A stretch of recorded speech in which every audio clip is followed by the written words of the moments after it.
friends, welcome back. Today in this video we will see the summary of the lesson 3 days to see, which is the third lesson of class 7 Poorvi text, and this is unit 1 learning together.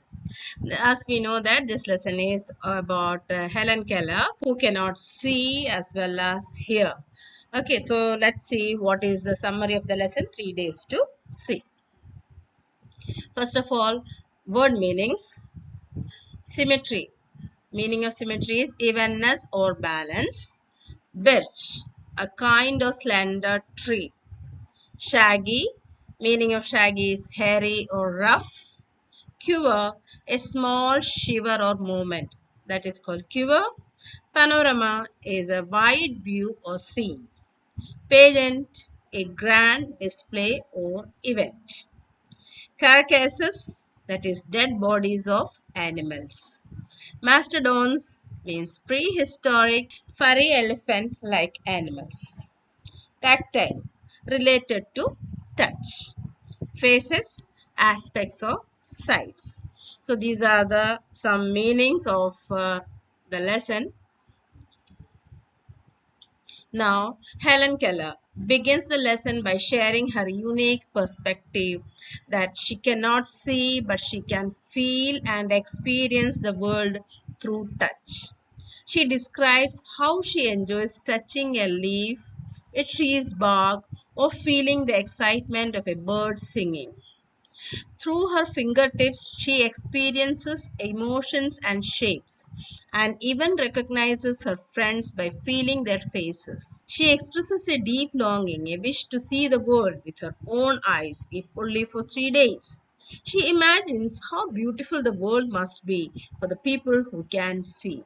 Since she is not seeing, she is experiencing only by touch, so she wants to see the world at least for 3 days. And if she will get such an opportunity, then what she will do? On the day first, that is the first day, she will see people and loved ones. Helen says that if she could see for just one day, she would want to look at the people who have made her life meaningful, her family and friends. She wants to see the window of the soul, which is the eye. She says that window of the soul is our eyes, because to understand the feeling in their hearts, we want to see with eyes. Since she has never seen anyone's face, she has only known them by touch. But with sight, she could understand emotions more deeply. By touching, she can feel, but she thinks that if she can see, it will give her more understanding. Then on the day 2, what she will do? See nature and human history on the second day. She would wake up early to watch the sunrise, the beautiful miracle of nature that changes night into day. She would enjoy the beauty of light, colors, and the way the earth wakes up. Then she would visit museums to explore the history of the world. She wants to see the story of mankind, the animals that lived long ago, like dinosaurs and mastodons, and how humans evolved. All these things she wants to know. This would give her a chance to understand both nature and human progress. So these are the planning of Helen Keller for the day second, when she will get the sight. And on the third day, experiencing the worker day, world on the third day. That is, Helen would visit the city to watch people living their daily lives. She would stand at a busy street corner, watching people smile, talk, work, and walk. She wants to see the expressions on their faces: happiness, seriousness, pain, and determination. Through seeing them, she would understand more about the human spirit. So, these are the 3 days planned for her. After the 3 days, at the end of the third day, darkness would return to her and she would become blind again. She says that she would still miss so much because 3 days are not enough to see everything. There is so much things to see in our world. So she is thinking that if she will get sight for 3 days, this many things she will see, she will watch and experience. But she know that there are many things in all around to experience.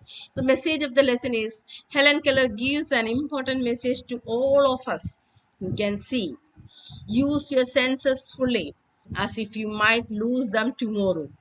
Look, listen, touch, smell, and taste with full attention and gratitude. Because these are the five things which we are doing with our five sense organs. Especially value your sense of sight, which she calls the most delightful of all senses. She reminds us to appreciate the small details of life, the beauty of nature, the joy in others' faces, and the richness of the world around us. This summary can help students not only to understand Helen Keller's imagination. By this summary, we can think how Helen Keller was imagining and deep appreciation of life, but also reflect on the values of their own senses and everyday experience. That is, we should value our all five sense organs. This is the main idea of Helen Keller, that we should value our sense organs. So this is a summary. Hope you have understood the summary. If you like the video, please like, share and subscribe. Thank you.